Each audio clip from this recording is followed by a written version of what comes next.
Vice City is officially 20 years old.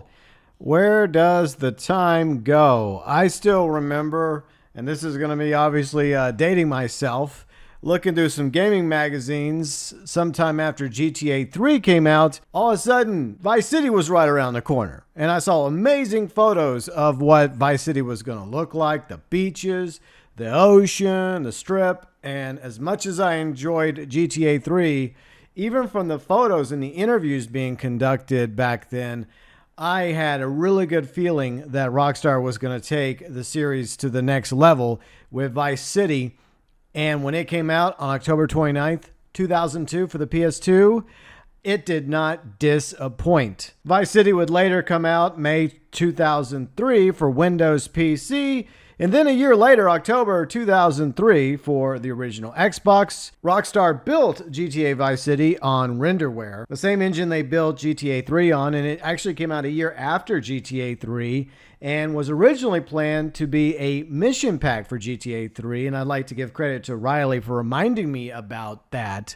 So yeah, it didn't start off as its own game, but ultimately was crafted into a standalone game. And I definitely think Rockstar made the right decision. But either way, Vice City is a prequel to not only GTA 3, but it's also a prequel to GTA San Andreas, which comes out 2 years later in October 2004. But there's also a prequel to Vice City, GTA Vice City Stories, which came out in October 2006 for the PSP. Vice City was set in the 80s in the city of Vice City, of course, based off of Miami, in the fictional state of Florida, based off real-life Florida. The main character was Tommy Vercetti, voiced by the late, great Ray Liotta. The first time a main character in GTA was ever voiced. Other famous voice actors included Burt Reynolds, Luis Guzman, Danny Trejo, Tom Sizemore, Danny Dyer, Philip Michael Thomas, and more. Vice City was inspired by Scarface, Miami Vice, and other 80s action films and shows. Written by Dan Houser and James Worrell. Produced by Leslie Benzies. And the radio stations, I absolutely loved the stations because at the time I was in radio. And they were amazing. They felt like real radio stations. From V-Rock to all the other stations on the dial. With music from the time period. Commercials, sweepers. All that done by Laszlo. Laszlo originally voiced his own GTA persona in GTA 3, a talk show host on Chatterbox. In GTA Vice City, he would be a DJ on V-Rock. Overall, the in-game radio stations had an amazing soundtrack with music from that particular time period. GTA Vice City would go on to sell 1.75 million copies. Rockstar improved Vice City from 3 in almost every way.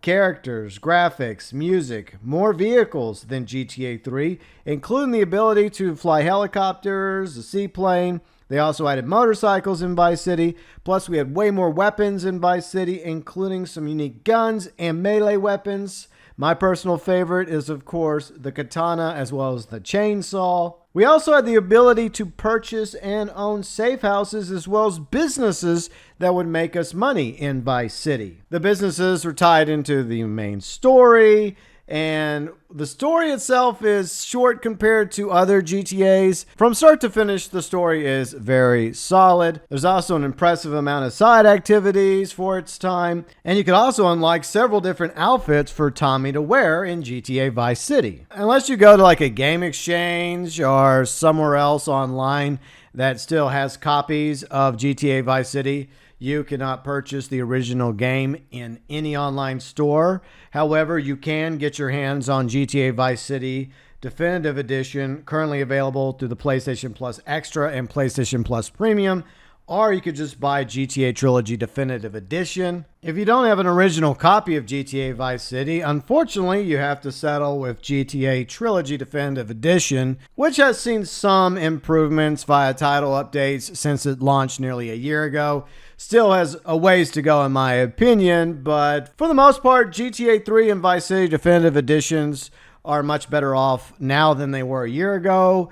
GTA San Andreas Definitive Edition, on the other hand, still has a lot of issues. Say what you will about GTA Vice City Definitive Edition, It is the second best way to experience the game, especially if you unfortunately don't have access to the original GTA Vice City. And between the three games from the GTA 3D universe, I would say that Vice City is probably my personal favorite. Don't get me wrong, I love GTA 3 as well as San Andreas, but there was something very special about what Rockstar did when it came to GTA Vice City, which started off as nothing more than an expansion mission pack, DLC, for GTA 3. It was definitely worthy of becoming its own game in the Grand Theft Auto franchise. Big props to everybody that was involved in the making of GTA Vice City, from Dan Houser, Leslie Benzies, all the developers, artists. Thank you so much for all the hard work you did when it came to not only making this game,